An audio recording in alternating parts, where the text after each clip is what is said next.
Nazmul Islam Apu, cobra Apu যে নামেই চেনেন না তাকে, তিনিই যে নাগিন সেলিব্রেশনের মাস্টারমাইন্ড, যা জানে গোটা ক্রিকেট বিশ্ব। কেননা তিনি আন্তর্জাতিক ক্রিকেটে আফগানিস্তানের ব্যাটার মোহাম্মদ শেহজাদকে আউট করে নাগিন সেলিব্রেশন করেছিলেন এবং সেই থেকেই নাজমুল ইসলাম অপু সবার কাছে কোবরা অপু নামেই পরিচিতি লাভ করেন।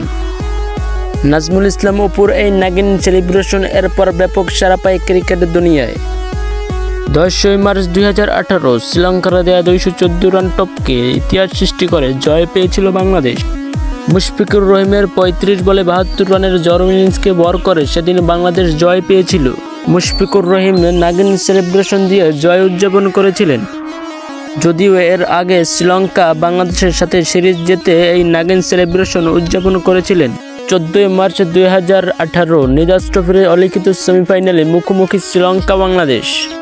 মাঠ কিংবা গ্যালারি, একের পর এক বাংলাদেশি ব্যাটারদের আউট করে নাগিন সেলিব্রেশনে মাতোয়ারা শ্রীলঙ্কানরা।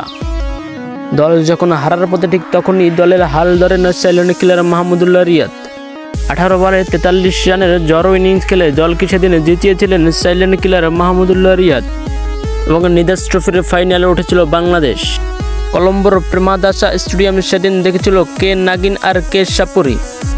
নাগিন উৎসবে শেষ হতে না হতেই নতুন কাণ্ড ওয়ানডে বিশ্বকাপ 2023-এ বিশ্বের প্রথম ক্রিকেটার হিসেবে বাংলাদেশের বিপক্ষে টাইম আউট হন অ্যাঞ্জেলো ম্যাথুইস, যে অলৌকিক আউটের আবেদন করেছিলেন কাপ্তান সাকিব আল হাসান।